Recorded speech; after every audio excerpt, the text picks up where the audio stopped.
Hi, I'm Todd Lockwood. Welcome to ImagineFX. Going to be demonstrating how I created a cover for Sean Speakman's Grim Oak Press, a title called Unbound, which is an anthology of short stories in which the authors were unlimited in any way. There were no boundaries. So what you see in front of you here is the document that I keep on file. It's called Cover Aspect Ratios, and it shows you the three most common book cover sizes. This one is a paperback. This one is a hardcover. And the widest and shortest one is a typical softcover book. Now, in this day and age, there are no standards anymore, but this is a fairly comprehensive guideline. And so I like to start with this document because it gives me basically the live area that will be useful in all three of those. So if I crop this image to roughly this, I cropped off the words there that I kept for my own benefit. What I have now is, I could probably take a skosh more off the top and bottom, just because who wants extra bleed? What I'm left with is the live area plus sufficient bleed all the way around, bleed being the part of the book cover that gets trimmed off in the presses when they square up all the pages. You know, an ebook isn't going to use bleed most likely. Anything seen online won't need bleed, but publishing still needs bleed. So there you go. So then what I'll do is I will take that layer and I'll copy it, extract it from my ground, and paste it on a layer of its own, and then ghost it back so that it's just there as a guideline for me. So that will remain there through most of the sketch stage of my drawing. I like to draw in Painter using the Smeary Round oil brush. It allows me to bear down when I want dark lines and lighten up when I want light lines. Now in this case, I already know in advance that my subject is going to be aligned more or less on the center of the image. I'm going to have a wizard holding a book which is coming apart, being unbound by some magical process right before our very eyes. And the idea is that those pages will then be coming out of the book and flying around and creating a storm of motion and movement, very free and liberating, and kind of in the essence of what this is all about. So often when I know what the layout is going to be, I can start by placing a few key elements.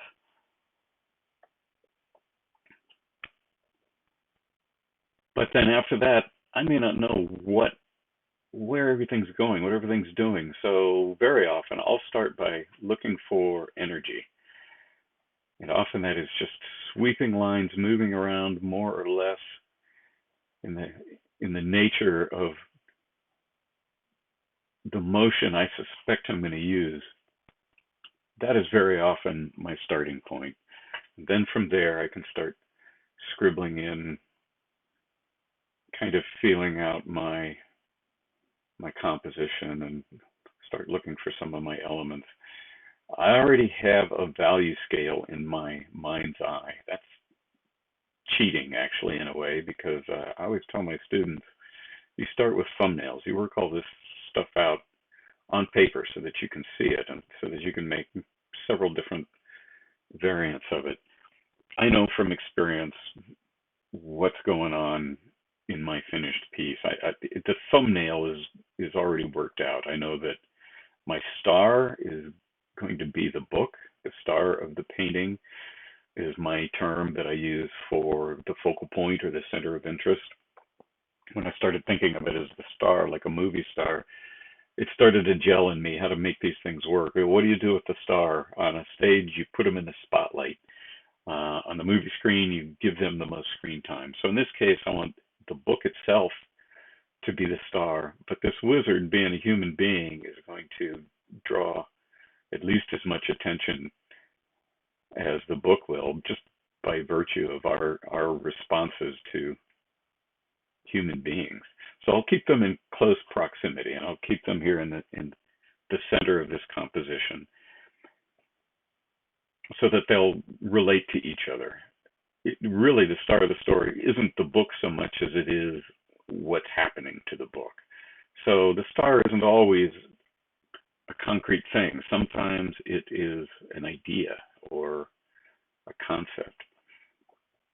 It's not always a person or a thing. So then when that's sorted out, then I can start laying in pages, moving around on this whirlwind. And the benefit of having created these lines of movement is that I can use them to define some of my pages as they fly around. And then what happens is you get a subliminal read. The viewer may not be aware of it, but they pick up all the instances in which the edge of this sheet of paper lines up with the edge of that sheet of paper. You know, I can obfuscate that a time or two by overlapping.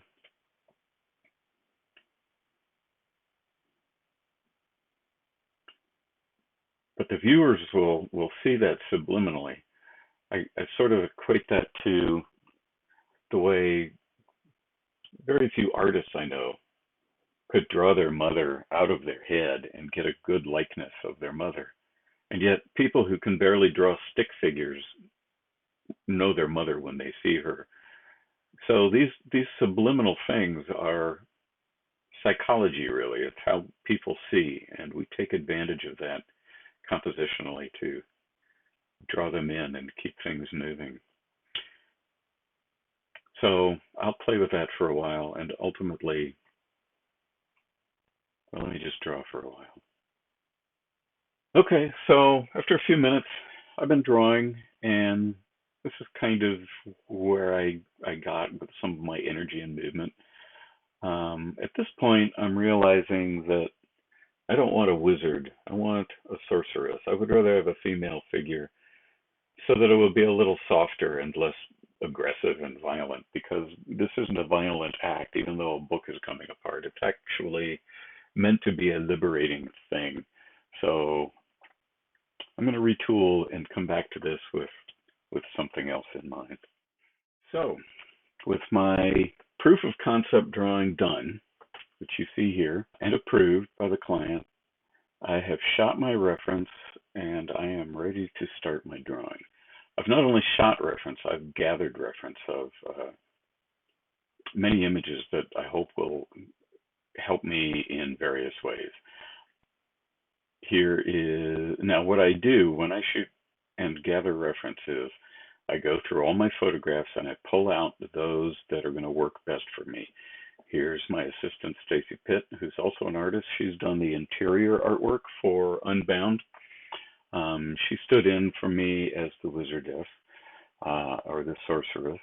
I'm going to have to alter her features with reference of an actress who I won't name. I don't want to put her name and face on screen here because I'm not portraying her. I'm just using her at the client's suggestion to give a different aspect or a certain look to the sorceress according to the client's needs.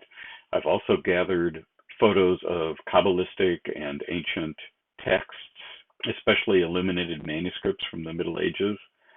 That's what I imagine this book that's being unbound to be, is some kind of magical tome, and so artworks like these are valuable. What I do is when I gather all my artwork up, I lay out the most useful ones on my left screen, and then I take a screen snap of that so that I have all the most useful pictures already gathered and ready to display. I've also gathered photos of fabric, more fabric. Now, I'm not going to use any of these literally. I won't copy and paste or trace any of them. They're just there to give me something to look at when I'm thinking about folds of cloth. I may not even need them, we'll see. I've also gathered some photographs of paper flying around because that's exactly what I'm doing. And just for good measure, some photos of cloaks and costumes.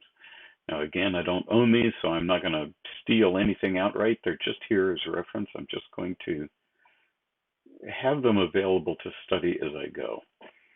So I create all these screen snaps.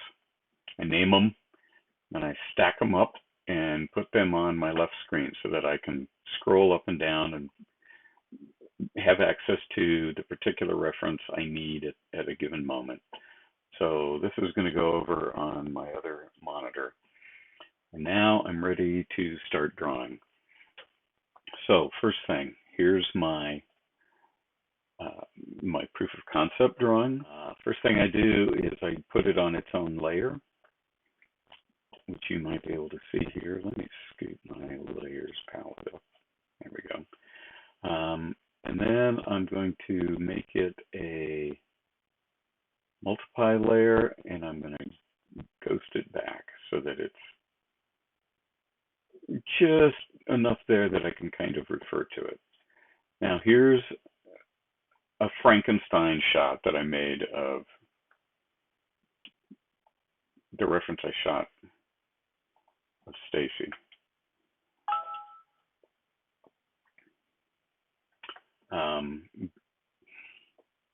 The arm, I don't know what happened there. The arm, the other arm, the head, you can, if I zoom in, you can see that these photos were pulled from separate sources. That shoulder doesn't line up with her actual shoulder, head and shoulder. I've got a couple different collar lines and so on. But what I'm really after is the light on the face, the folds on the hood, especially the highlights and shadows on the hood, the highlight and shadows on the hands, and some of the details of the collar. So I'm going to put that on a layer of its own as well. Make that also a multiply layer because I want to see all the layers together as I go. And if I ghost that back, now I'll turn this off when I'm doing the first part of the drawing. But the advantage of putting those on a multiply layer like that is that they won't diminish the intensity of my drawing as I now begin to draw. So I'm going to zoom in on this, and using my smeary round, which I like better than a pencil, I'm going to begin to rough in the shapes of my figure.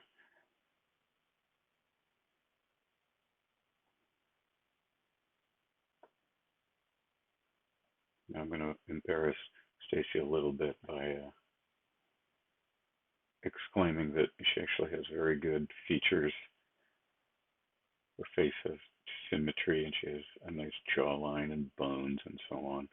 And it's also a face that is easy to mutate into other faces that I need. So I'm just going to get some basic features down. Especially, I'm going to keep it simple, especially for the simple reason that, as I said, the client wants this model to end up looking like somebody else, which is an actress that he met and thinks is perfect for the part, and blah, blah, blah. So I'm just going to use a kind of a shorthand here to indicate where things are and where they belong. If I'm not sure what I'm looking at, I can always darken it up a little bit long enough to have another peek in. But my shorthand consists of getting some basic outlines. Where there's a soft edge, I'll scribble. Where there's a core shadow, I'll scribble in a core shadow. Doing this really quickly and trying to keep it simple. On the other end of my stylus, I just flip my stylus over. I'm going to use this blending brush that will blend out my scribbles into tone. You can do this in Photoshop with a blender brush, I believe. Painter has such a large variety of blending tools. It's one of the reasons that I stick with Painter. I just love the variety. Now, if I turn that back, you can see where I am already.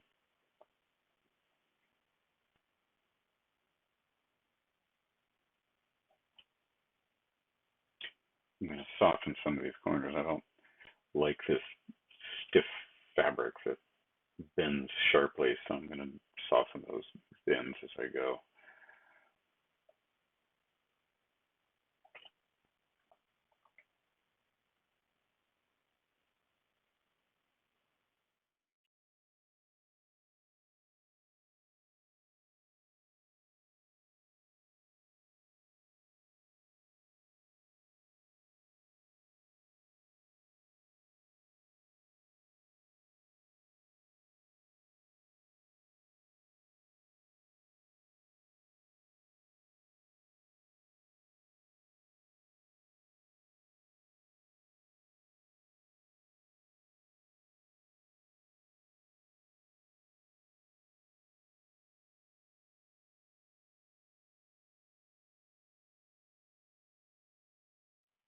As I may have mentioned before, early in this segment, I tried painting earlier as I was filming and my screen capture software failed, so I'm recreating some of what I did.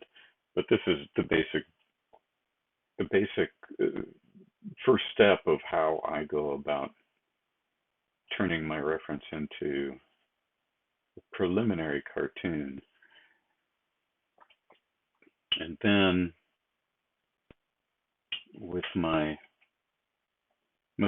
reference open, I'll keep working, and eventually came up with this drawing. This is the image. Now, some of it I did do with a bigger brush. This is the Smeary flat. It's like the Smeary round, but it gives me a bigger brush that I can use to fill in big areas quickly. So I refined the shape of the jawbone and narrowed her nose and gave her slightly more indent above the eyebrows and so on. But that's the basic approach to turning my reference into the first stages of a drawing.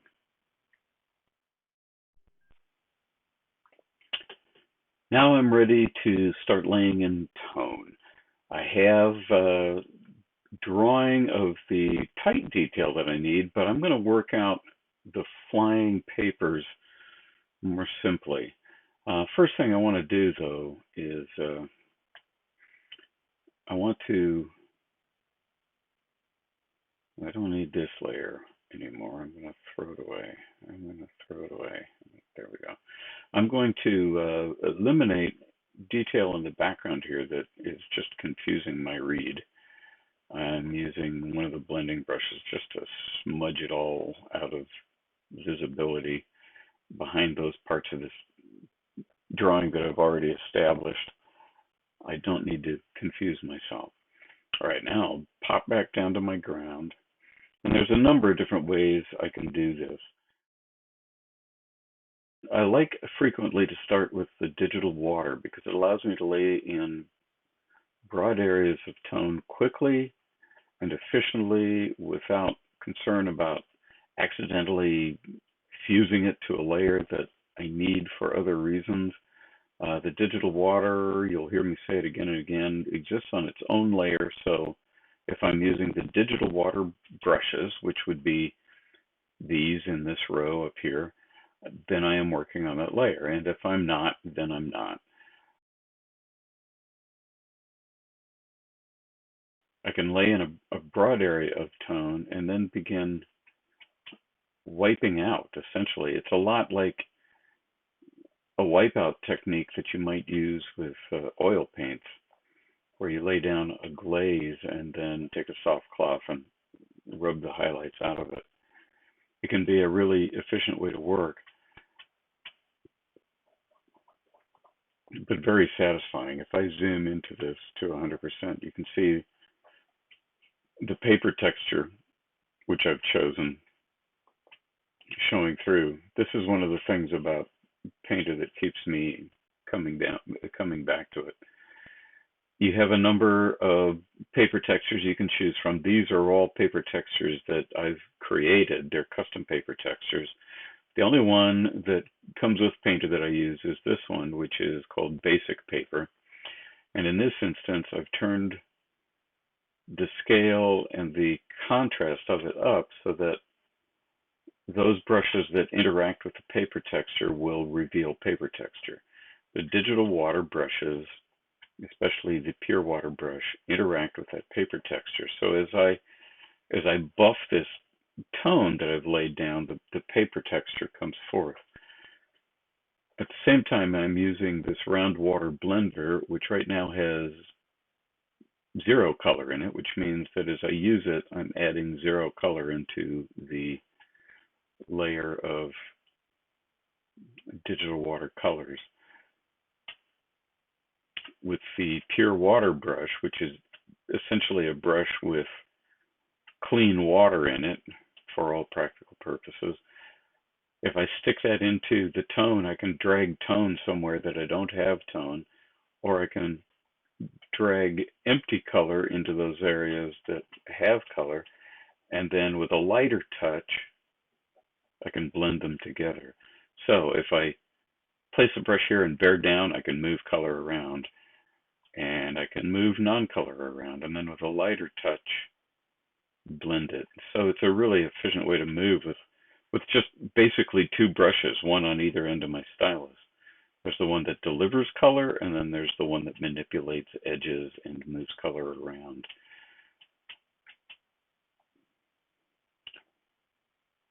So I'm going to work in this manner for a while.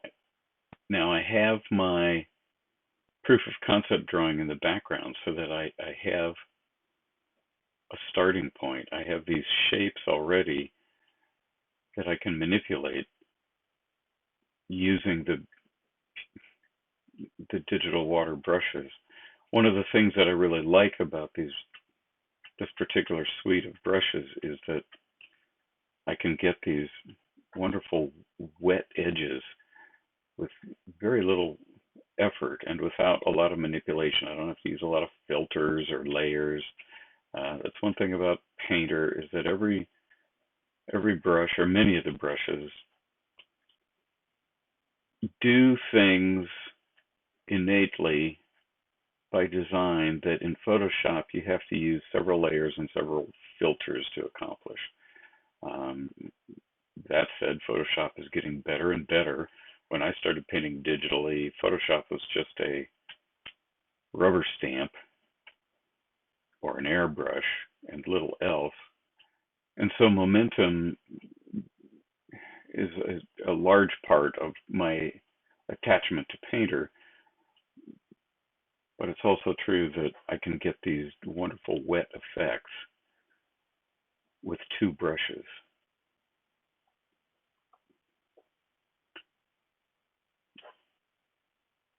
And that is essentially how I will begin to build out my shapes and my movement. I'll wipe my highlights out where I need highlights, like in the hands here and in some of these pages.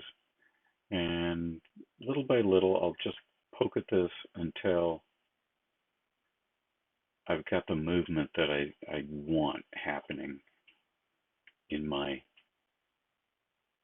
value study. So I'm making progress with my black and white value study here. I've laid out most of the major values that are going to matter. I'm keeping my pages as bright as I can here in the center. I want to develop a composition in which the book and the figure attract the most attention. Some of this will get modulated as I go along. Like at the moment, this page is way too bright. The bottom of the book is kind of too pale, but I'm working out details yet at this point. I realized just recently that I had lost the energy in my painting. If you look back on the article, I believe there's probably an image showing that my flying pages had lost cohesion, and I realized that I'd left my initial energy drawing way behind. So I generated a new one, and that's what these white lines are about. Some swirling movement built around the figure, surrounding the figure, but with some arcs and momentums moving in other directions off to either side. And really my aim right now is to get everything cohesive along these lines of movement. So you see how I've made this edge of paper here, for example, follow that line, and her cloak flying up has followed that line. This particular sheet of paper moves along that curve, which follows through and picks up on that edge, curves up the edge of that paper, and finds recurrence eventually here and along here, here, here, along these edges, along that edge. And so even though you don't see them as obvious, they're there, and your subliminal eye will find them. And as I work further on this, I'm going to develop those further and hopefully get a really cohesive and dynamic body of movement. So the way I'm doing this is pretty much the same way I showed you before. I'm using the round water blender. At this point, I've got a gray wash over everything. Again, it's with digital water on its own layer. It's not dried, so it stays open. And I'm using the round blender with no color in it to remove pigment where I want to illuminate. And then I'm using the pure water brush on the other end of my stylus as a blending tool to maintain my wet edges and my texture especially. You can see how that texture shows up.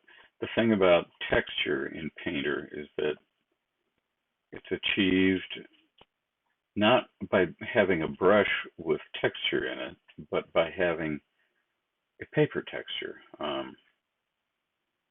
In this case, I'm using the basic paper that comes with Painter. I've turned the scale of the texture up to a size that feels correct. I've turned the contrast up a certain amount so that as my pure water brush, which is one of the brushes that interacts with the texture, not all of them do. The smeary oils don't and others don't. But the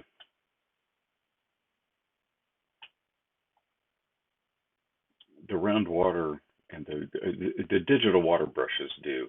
And so I'm using those to pull highlights back out of this otherwise general wash. And then I can use the pure water brush as a blending tool, but also kind of like a brush loaded just with water. I can push pigment off in areas where I don't want pigment and drag it in to areas where I do. And just with pushing and pulling, I will develop my value scheme little by little.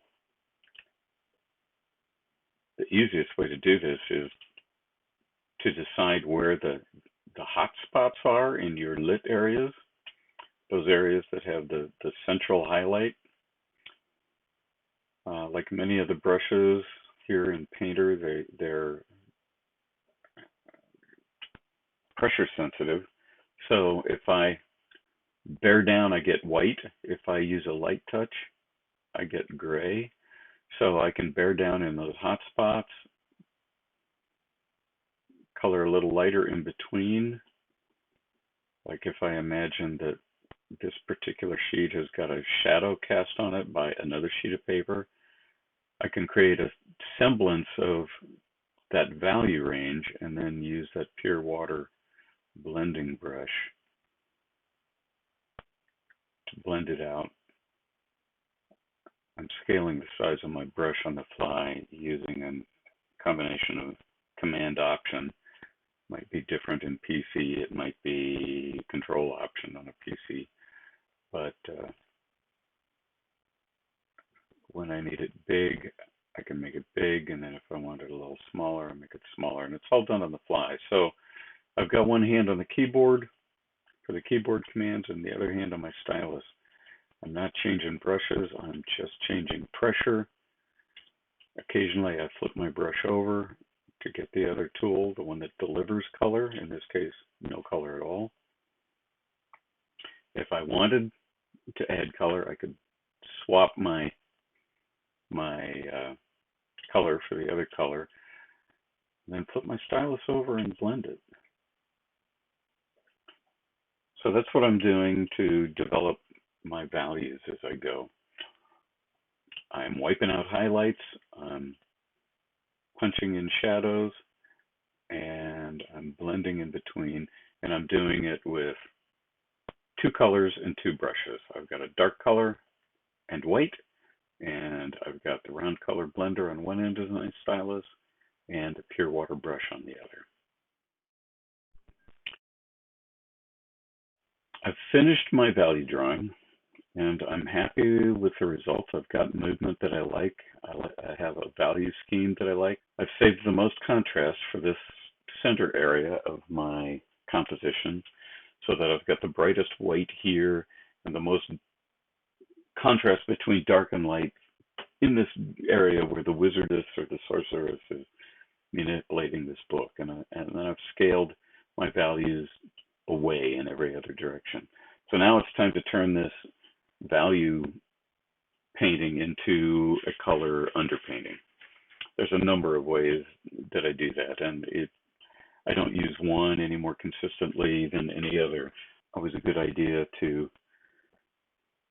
create a adjustment layer, first of all. Then I do like to find two colors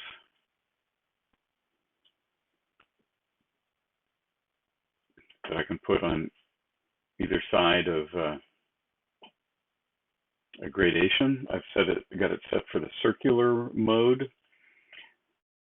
and it's set in color mode so that what it will do is change color without changing values. And I'm going to put the warmth in the middle and draw my axis out in the longest direction possible. And this is what I get. Now, if I set that to 50% veracity, it kind of dials it back a little bit. Now let's add another layer, and let's do something different with this one. Let's go, say, color balance. If I knock down the blue and the cyan a little bit, I get a color range that is a lot like an underpainting done with raw umber. If I knock that back to 50% too, now I get sort of the best of both worlds. I get some cool around the edges, I get some warm in the center, but it's not too saturated. I want this to be a kind of monochromatic piece. I'll pump color in selectively where I put color in. So I'm going to go ahead and flatten this out and start manipulating color a little more selectively. Now I've got a brush. I've set it in color mode. I've softened it up. I'm going to use this cool color. I'm going at 10%, and I'm going to start with my background. Let's go 20%. I'm going to cool the background down. I'm especially going to cool down the cooler shadows. I'm going to start at the background because my foreground is where my detail is. Really, I already have cool colors around the edges, so that's cool. I mean, that's cool. Cool colors are cool, obviously, but I want to cool things down in the shadows in order to make the warm lit areas pop out even more.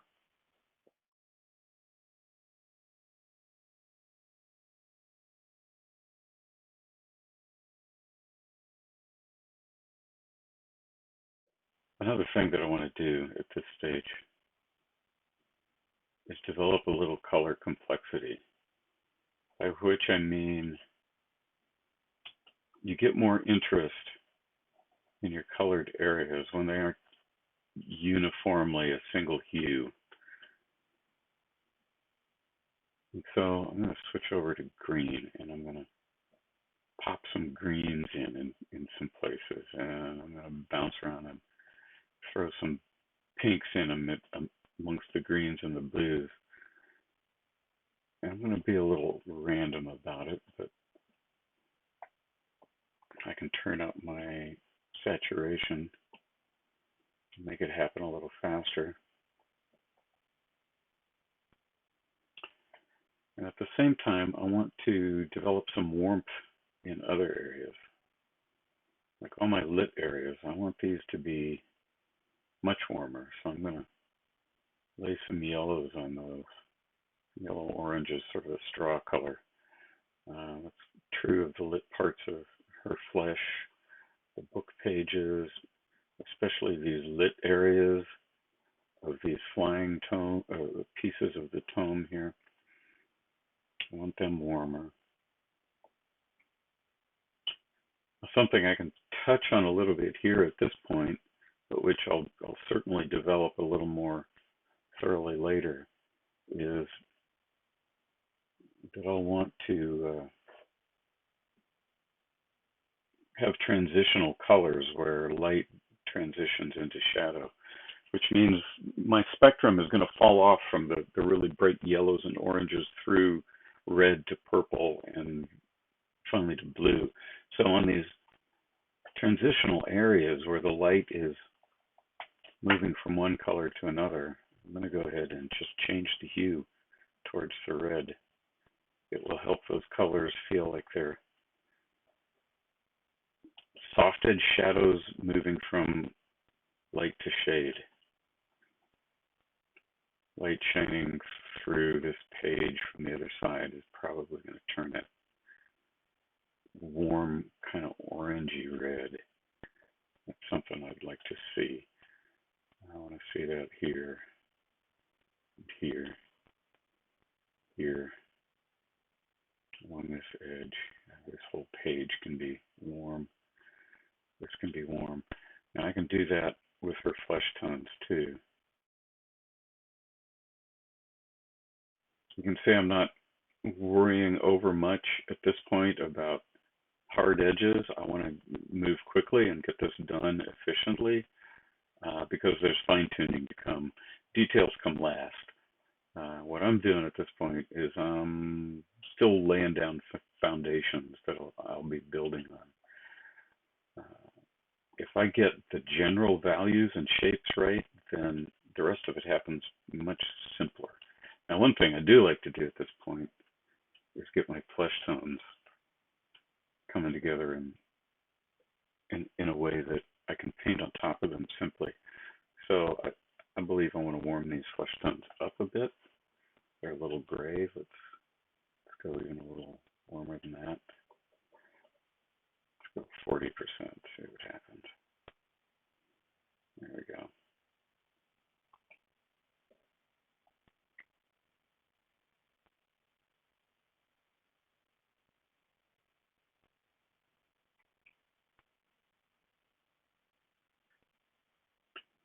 And then in the shadow areas, I like to pop in cool colors because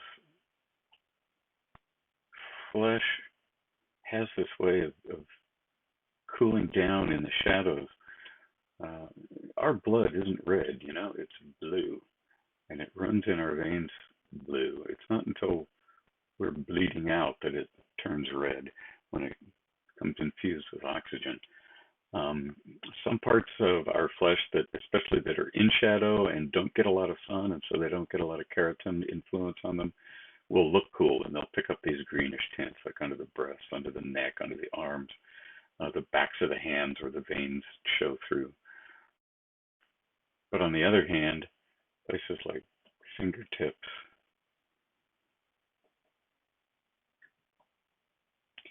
will be pinker because there's more nerve endings there.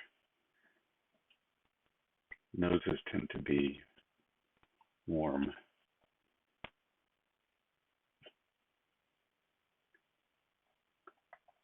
Lips are warm. Cheeks are warm. The margins of those shadows are going to be warm.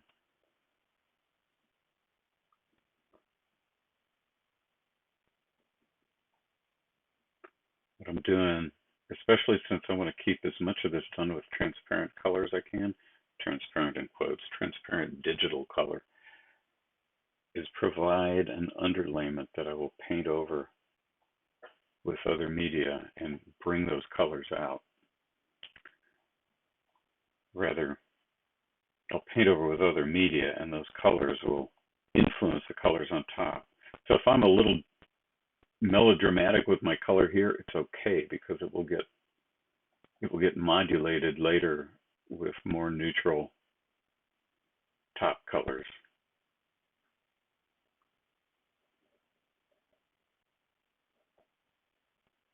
And so on.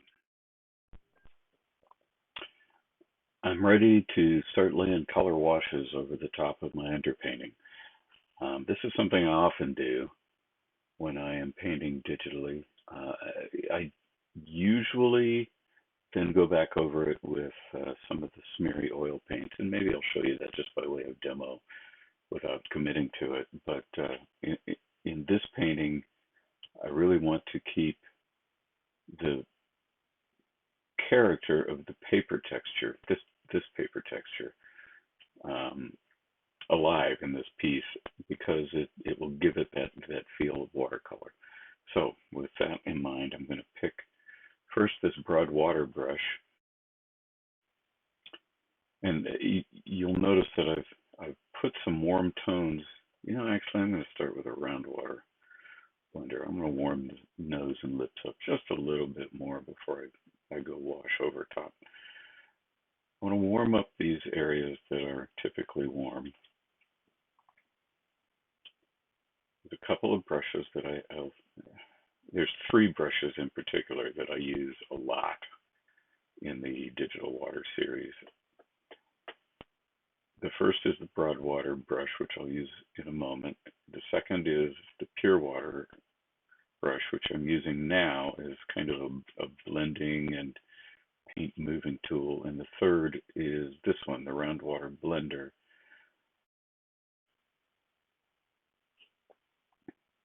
They each have their strengths, and they work in concert really well. I'm going to dry this, which is to say I'm going to commit this digital watercolor layer to the ground underneath the canvas. I mentioned it earlier, but the digital watercolor does not create a layer in the layer canvas. It's not visible there. It exists on its own layer, which makes it intuitive to my way of thinking. It means that if you're using a digital water brush, you're in the digital water layer, and if you aren't, you aren't. So there's no accidentally painting on a wrong layer or doing something stupid in that regard. So having put these cool colors in the cool places and warm colors above, if I go over it all with a generic a generic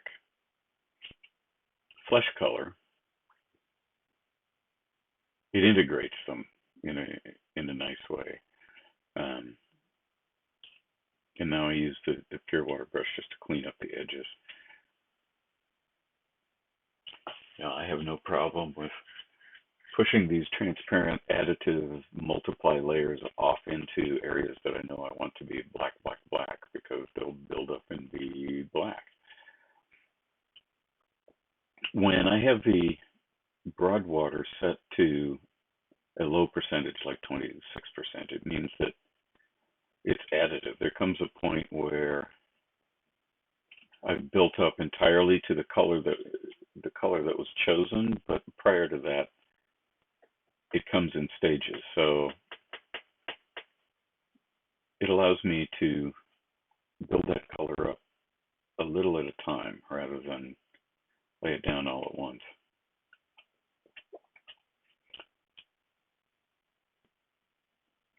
A little more warmth under her neck wouldn't hurt anything.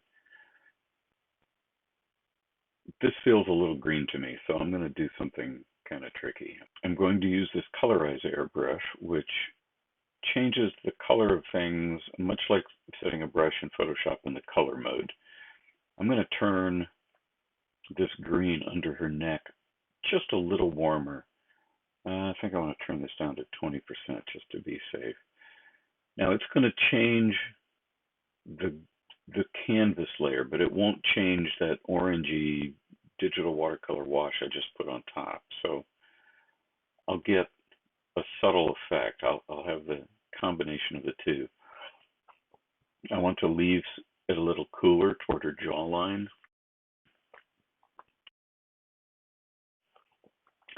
But I want to warm it up towards the flesh tones below. All right, that works for me. So now I'm going to go back to the round water blender. I'm going to pick a slightly less orange, a yellow or hotter color, lighter color, and I'll come in here and start pulling some highlights out. The easy way to do this, and it's fairly intuitive, is to hit the hot spots first.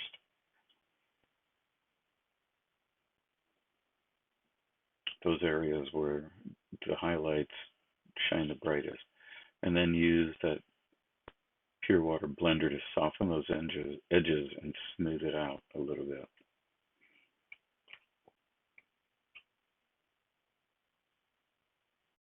I might want to see some of that light reflected up underneath, except I think I'm going to cool it down.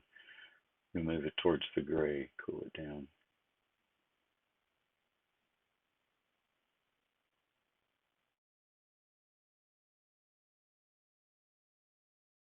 All right, I definitely want to pop some highlights out of her clavicles here. Now, what you can't see on my other monitor, I'm looking at my photo reference. I don't want to share it because some of it is swipe that I took off the internet. It's copyrighted images. I'm not copying them. I'm just referencing them, which is the way to use your internet swipe. Never copy. Try to never reproduce something exactly as you found it.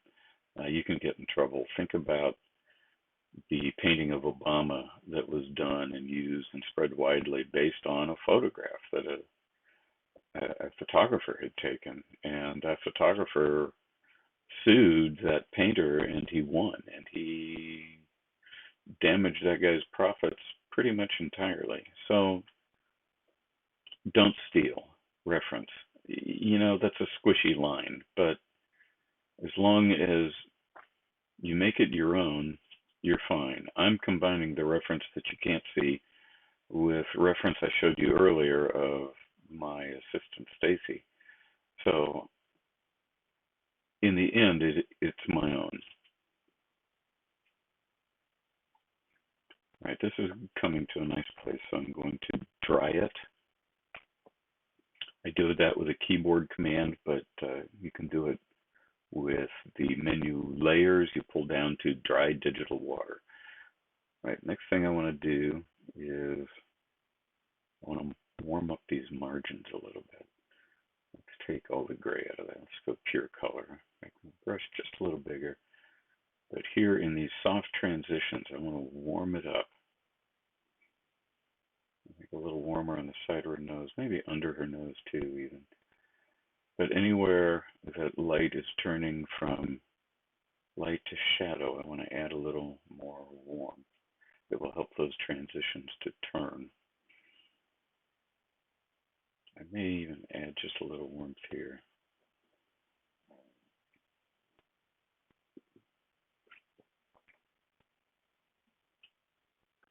Okay, I'm going to dry that, same keyboard command. And now just for the very center of those highlights, I am going to resort to my oil paints. This is how I normally paint anyway, but I'm keeping it to a minimum this time. I want, once again, the texture of the paper to show as much as possible. So I'm really only going to hit the very hottest points of my lit areas. I start by just touching the very hot spots with my smeary round. With the smeary oil brushes, if you bear down, you deliver color. And then if you hit it with a lighter touch, let's zoom in a lot, just like 300%. Now, using a very light touch, I can blend it out, blend it out, blend it out. Heavy touch, deliver color, light touch, blend it out. So I love these brushes. They deliver color and they blend all in a single brush. So I never even have to pick my brush up. Pop these highlights into her lip just by delivering some color and then lightly smearing it across.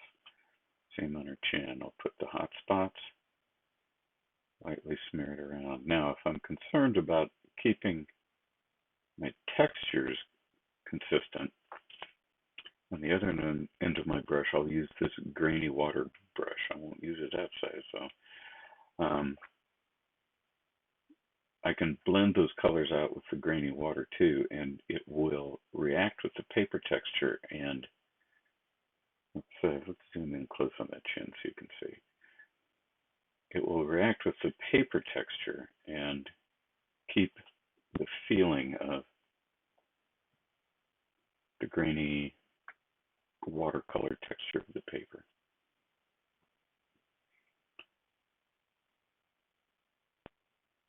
And so there you have it.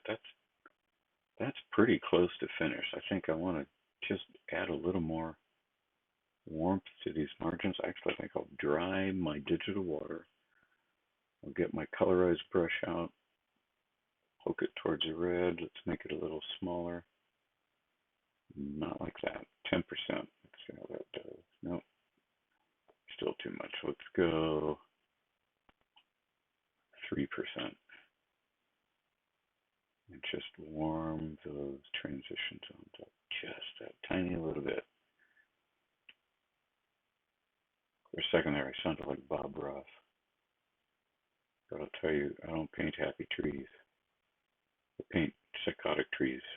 I paint trees with complexes, unhappy trees. All right. So there we go. There's some flesh tones delivered. This is the artwork Stacy Pitt created as a medallion for the interior artwork of Unbound. And I decided I wanted to use that on the cover of the tome on my book. So I'm going to select that and copy it. And I'm going to paste it here on, I'm going to paste it here. I'm going to make it a multiply layer. That's what I meant to do.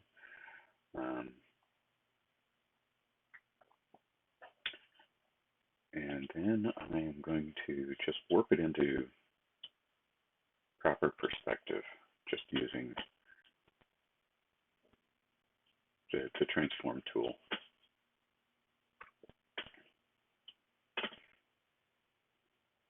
So that mostly involves squashing it, foreshortening it, and skewing it, and a little bit of rotating it. There you get basic idea. When I did that the first time, when I was done, basically what I got was this.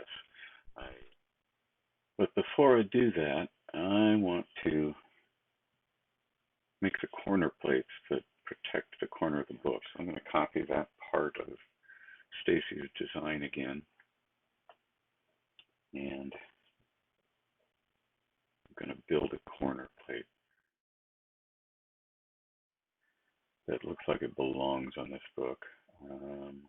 Okay, so I create a corner escutcheon. Let's take this whole layer, copy it, and paste it. Let's just hide that layer for a moment. Now, let's first rotated this, set it, and now let's distort it. When I can scale it to my size, foreshorten it, and skew it, and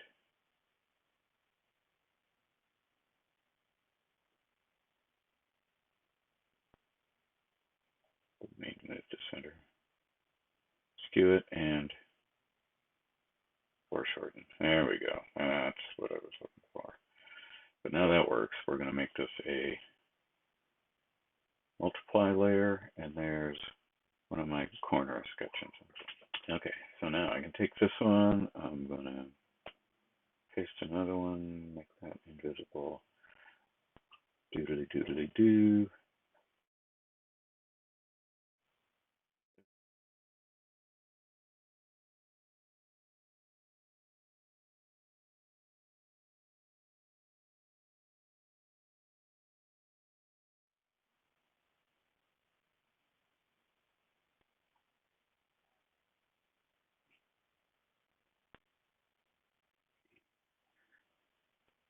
All right, now let's start skewing that baby.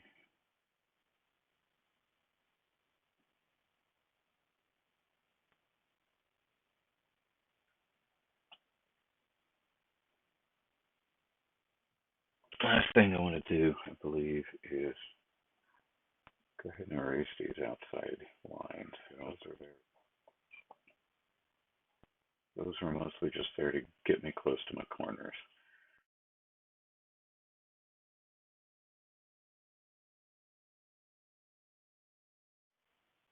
All right, I'm going to pull that opacity down like I did with the other, because now I want to take it over to Painter. Okay, true confession time. As I was preparing this, I was working to recreate video that didn't get recorded as I expected when I did this the first time. When I did this the first time, these drawings that I created in the last segment were still on their own layer. I accidentally flattened this, and I don't have a version to return back to. So I'm going to muddle through a little bit, but the principle isn't entirely different. My initial idea was that these outline drawings would exist on a layer above the canvas. So the first thing I wanted to note is that the color of this book is not the color that I want the book to be. It needs to be much warmer. So I'm going to lay a wash on this.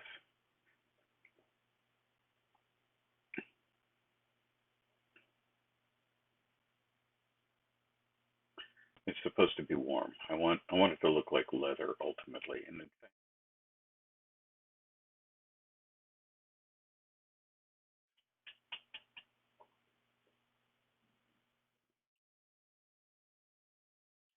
all right, so now let's do something fun. Let's take the round water blender. Let's pop back to my paper texture, my watercolor paper texture.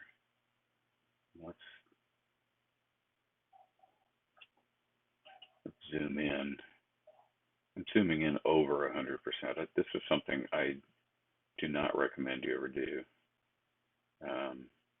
With a single exception of important things like eyes or lips, maybe you want to zoom into 150 or 200% just to make sure that you haven't screwed up something important.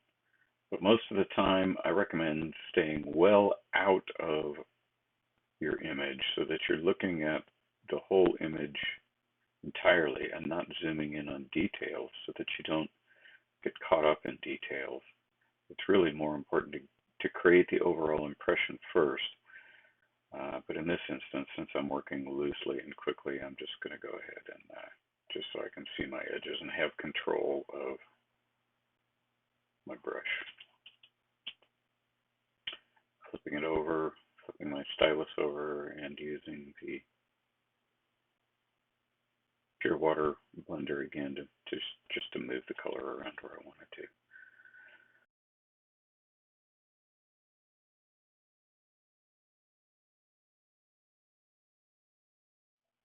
All right, since this is a recreation, I'm not going to focus on this side so much. I'm going to just stay over here. Imagine that I continue doing what I just did, but I do it on both sides. All right, I dry that layer. Now what I want to do, let's open the mixer. Do I have good color? Let's try this one.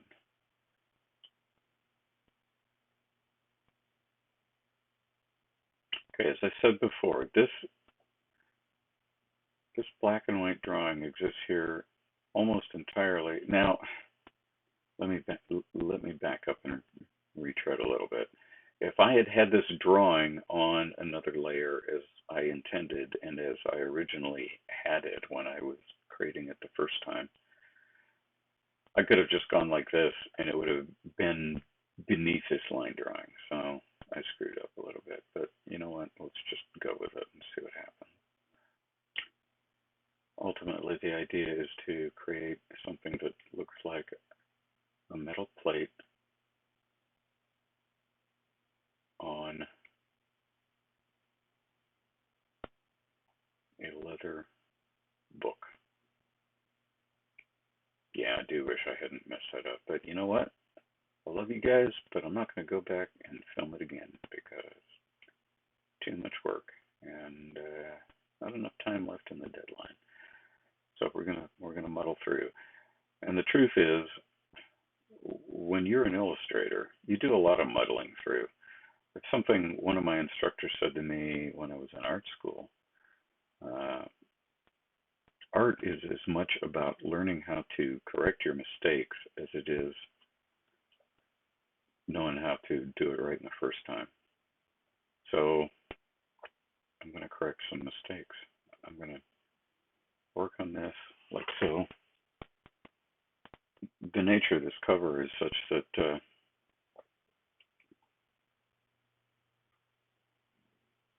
I'm painting details that you're really only going to see from a distance.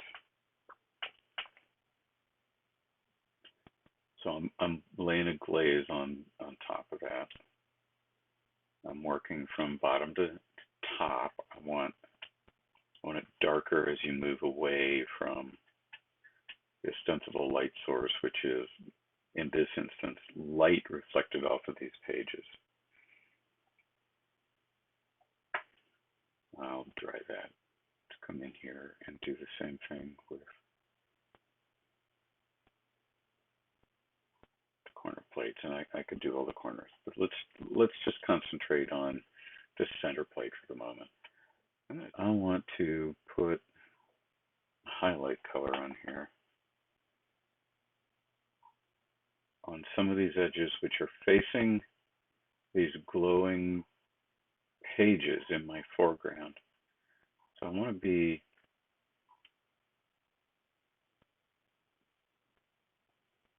what's the word I'm looking for? When my hand is doing one thing, my mouth loses track. I want to be deliberate about where I place these highlights. I'm thinking about corners that might be facing my foreground shapes.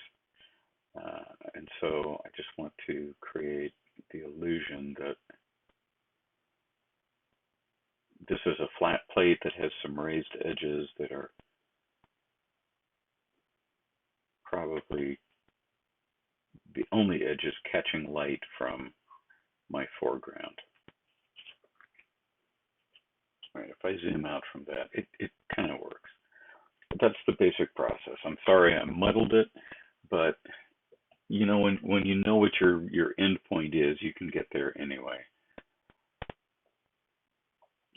Here's the actual finished painting.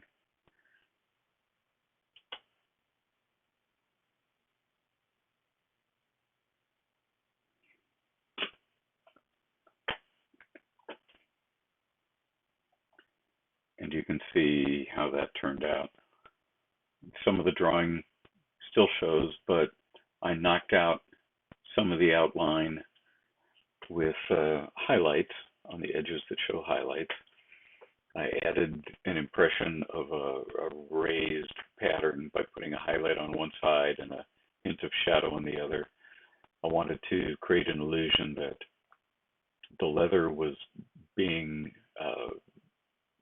depressed by the application of this medallion, and so there would be a bit of a shadow there and a hint of a highlight on the other side, but I didn't really want to overdo it.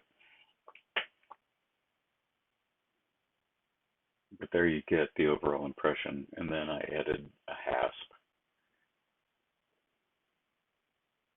And then the only next remaining steps were to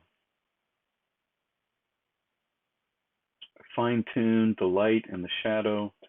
One of the last things I did was to lay a wash with the digital water over her flesh tones to push them back just a little bit, because I wanted the book to still be the brightest thing, so that in contrast terms, at least, the book would be the first thing you saw and she would be the second thing you saw. They're so closely related that that could go either way, or back and forth, or if it works out that you see them both immediately, that's fine too. But getting those details on was the last thing I did before moving on to the pages themselves. Okay, so I am going to use Puppetwork to start one of these pages. Here's the page. First thing I want to do is get rid of the white around the edges. I don't really need that. Invert, there, delete, deselect. All right, now I want to take that now, and I want to move it down here onto this sheet of paper. So I'm first going to distort this. I want to get it in the right perspective as near as I can before I resort to the puppet tool. Also want to get the scale right. All right, I'm going to commit to that for now. Let's deselect. Now I want to take that layer and reduce it back a little bit so that I can see the paper underneath. All right, now let's get right into Puppetwork. Bring that down so you can all see what I'm doing. So I believe what I want to do first is pin my center line.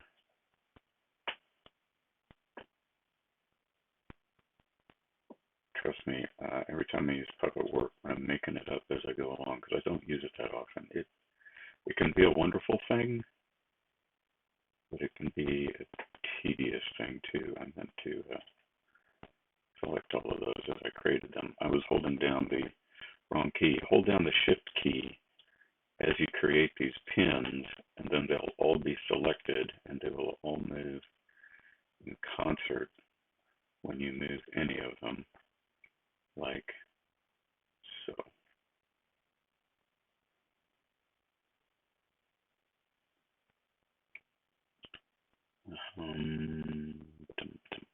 So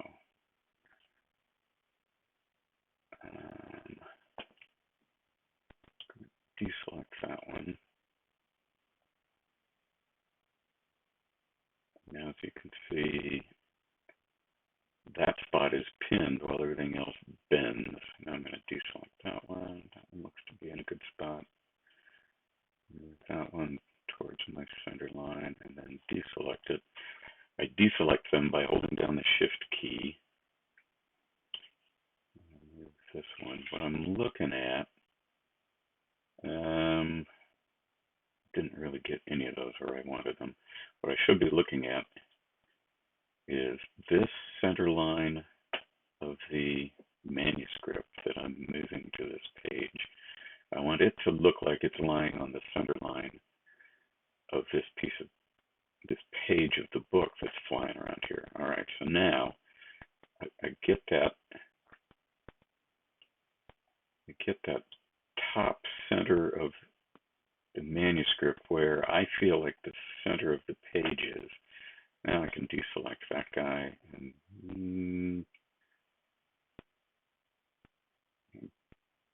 what I want to do now is try and little by little get this center line moving down the center of the page. I want, by the time I get down to here, I want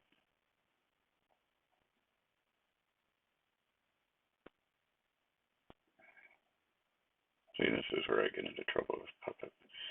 You can deselect everything and move them one at a time, and actually that's going to work out for me, okay.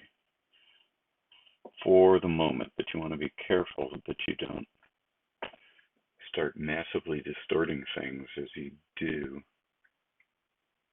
I can see the edge. Can I ghost that back even a little more? Yeah, I can see the edge of my paper. So I want to be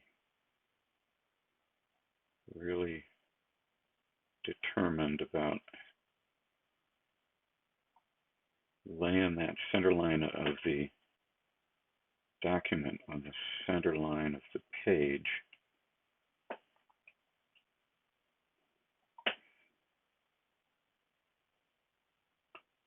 So that by the time I get to the other end, it feels like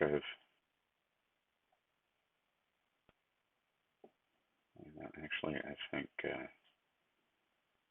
pretty much all of these are down here, can move over in concert because that center line is going to be hidden behind this backside of that page where it flips up. So really all I want to see down there in the corner is the outside of the manuscript. All right, so I've done that. I want to create a pin here, and here, and here. In fact, I think what I want to do is right-click on that pin and delete it. Right-click on that pin and delete it too. I'm going to delete any of these that don't just happen to be right on the center line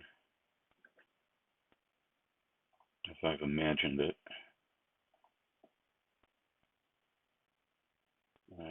Looks like as I delete these, it wants to wiggle around a bit. Okay, that was good that bounced back.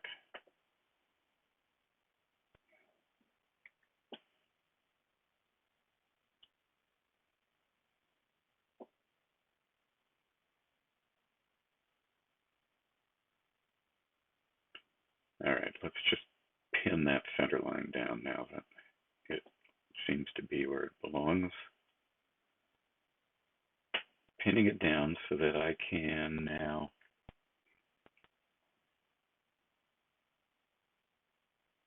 I'm going to hold down the Shift key as I pin all along this edge. Okay, now in concert, I'll move that in perspective and really carefully watching this corner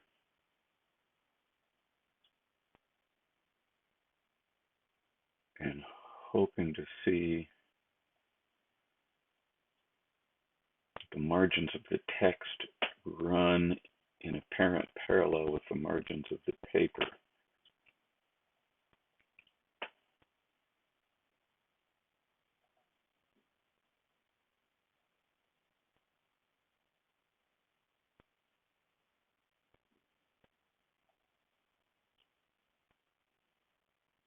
So there's going to be some issues there.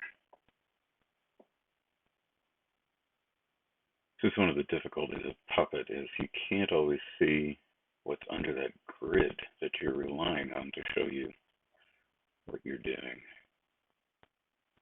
Now, I'm not going to worry too much about what's behind here because it's going to get erased eventually. At this point, I think I better deselect those two, though, and I'll try and get the bottom corner of this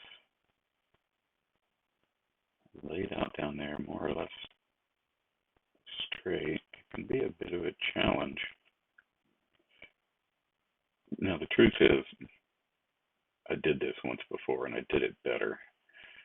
But when I tried to film it, I had a failure of my my screen capture software, so I'm actually trying to recreate what I did.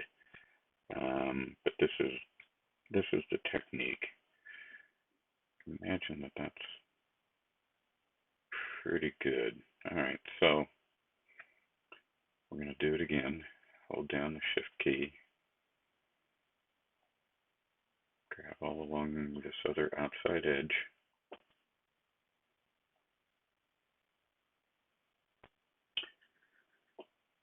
There you can see my paper underneath. Oh, it won't let me hide that layer. All right, fine, whatever.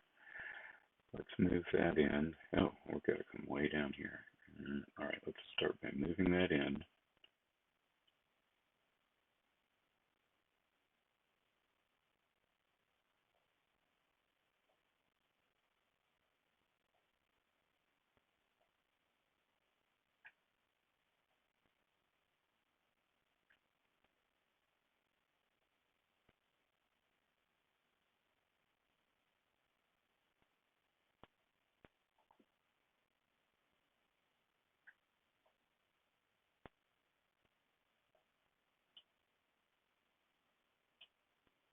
In the end, perfection isn't going to matter terribly because it's going to be small, and I really am only trying to give the impression of something that's on the page. I did about 5 pages like this, and by the time I got to the last one, I was pretty much done with Puppet. Not the least reason for which was that I was running out of copyright-free manuscript pages that I could take advantage of. Let's see what that looks like. That's not too bad. Now, while I'm able to see the paper behind, here we go. I want to erase that where it doesn't belong. I'm not going to see it on the back side of that paper. So I'm just going to erase that. Now, if we turn that up all the way, let's make it a multiply layer. All right, let's turn it down a little bit because it's awfully bright.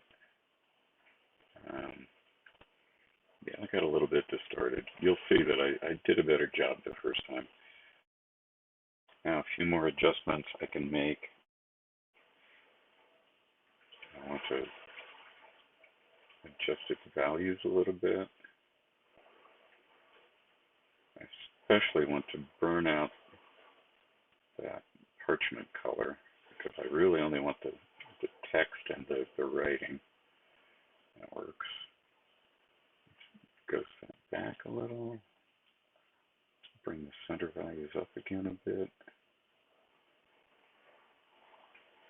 And now just for good measure,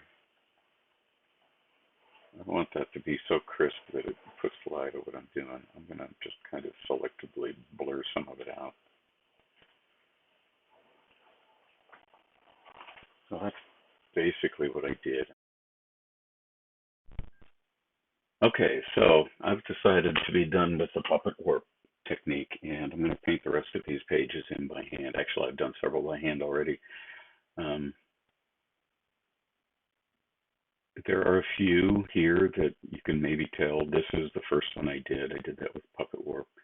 I did this one in the background with puppet work, and then I smudged and beat it up a little bit so it wouldn't be obviously a picture I'd scaled down. But this one and this one, I painted those in by hand. This one down here, both of these with the exception of this drawing. This is one of the interior medallion illustrations that Stacy did for the interior art for the book.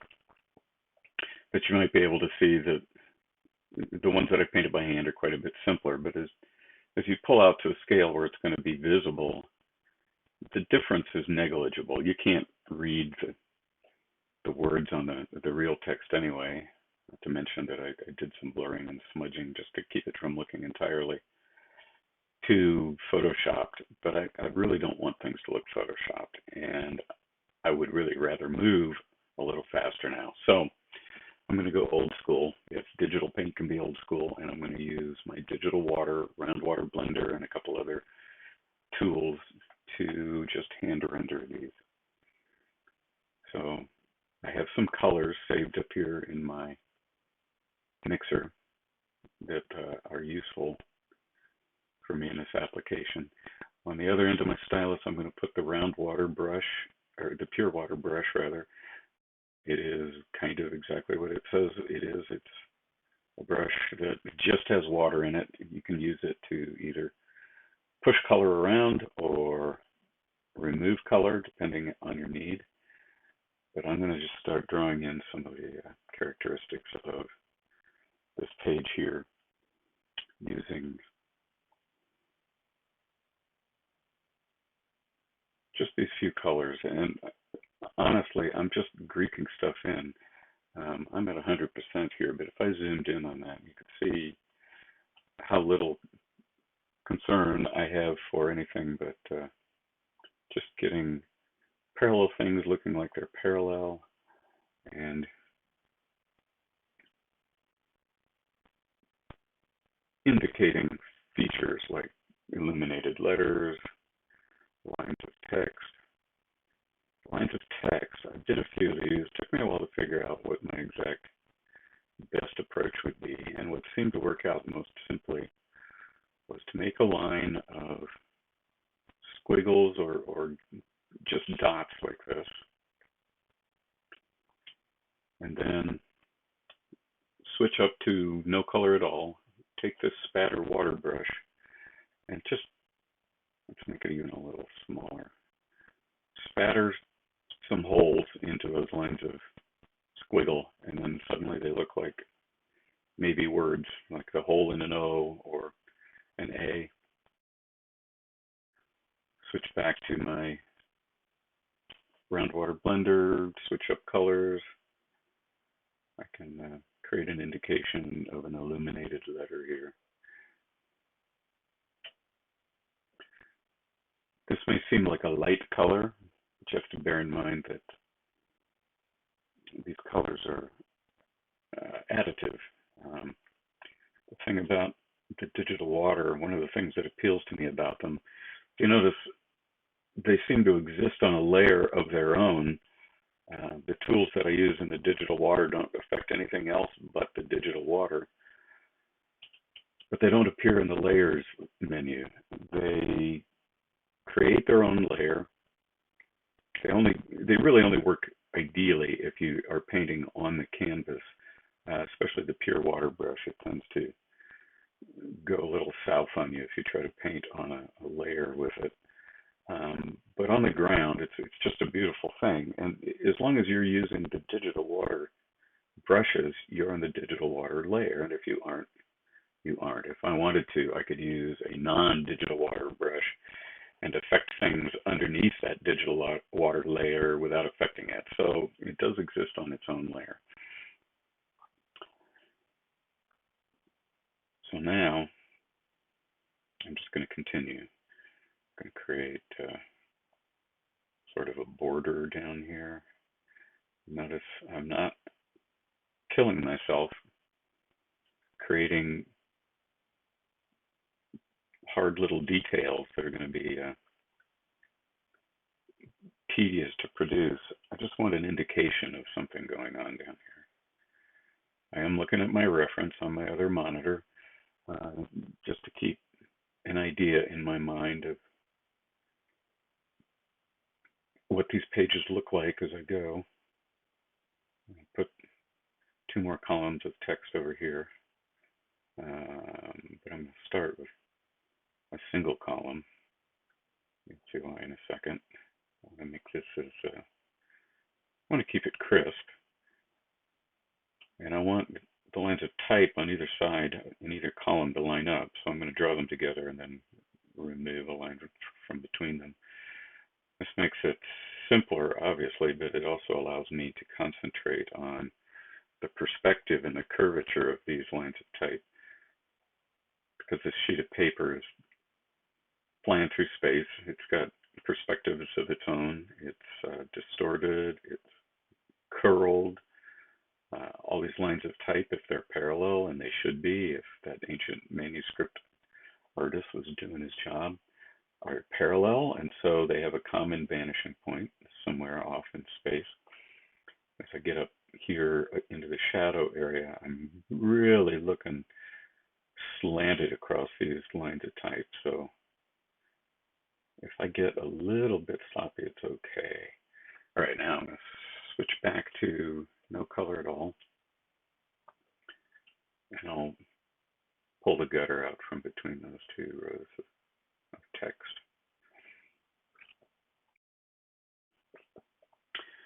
And I'm going to add some illuminations in here, just here and there. Something that looks like maybe an oversized capital letter beginning a paragraph. Every now and then they like to put little embellishments in their lines. There might be a picture somewhere in the midst of the text. Now I'll use that spatter water brush again just to put some holes in those letter forms so that they look like letters. And that's pretty much that. The only thing remaining to do is to dry that particular layer, which I do with a keyboard command. And now I've dried it, so this is no longer digital water. If I use that pure water tool, now it doesn't affect it, but the non-digital water tools now will. So that's the way I've been doing the illuminations on these manuscripts, just like that. And they go pretty quickly doing them this way. So here's the finished painting.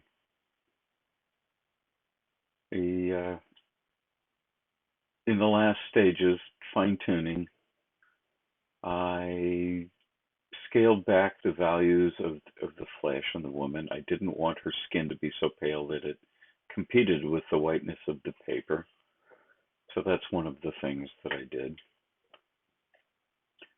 But mostly it was just about poking around and looking at edges and making sure that everything had the balance that I was looking for. So I'm going to zoom in to 100%. You can see the book. You can see the hasp that I added.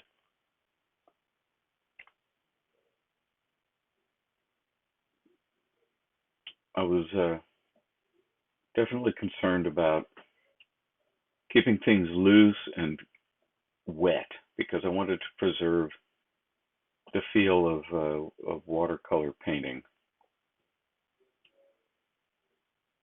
And so I left a lot of these edges in soft, not sharp, especially out here in the margins where it was more important to me that you see the shapes of the values and catch a feel for how the edges move things through. You remember in an earlier stage when I went back and put new circular movements in.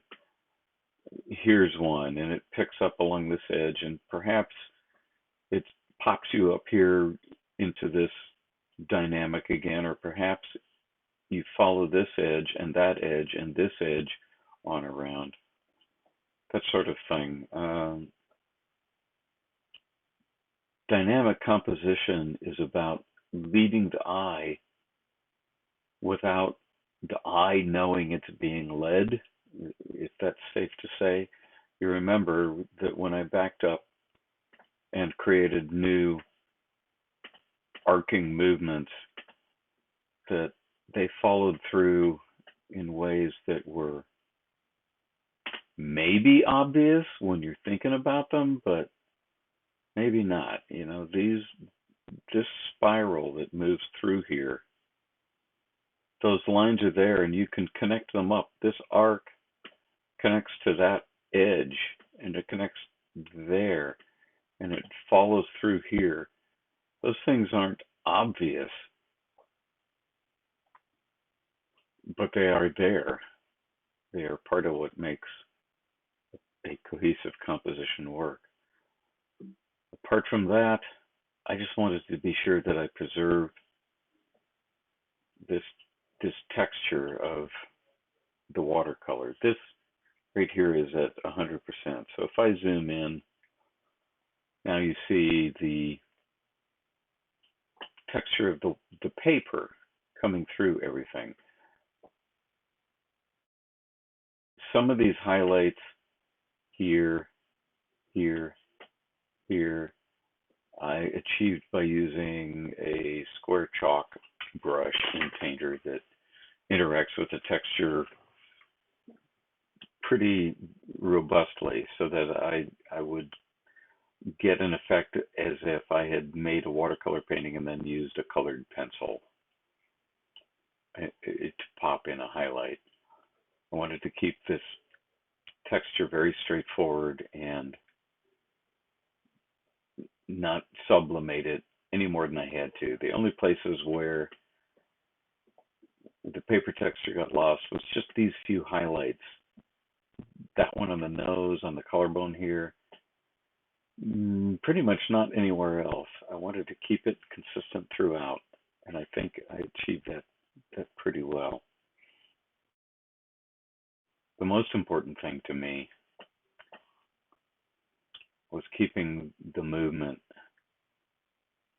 alive from left to right and top to bottom. And so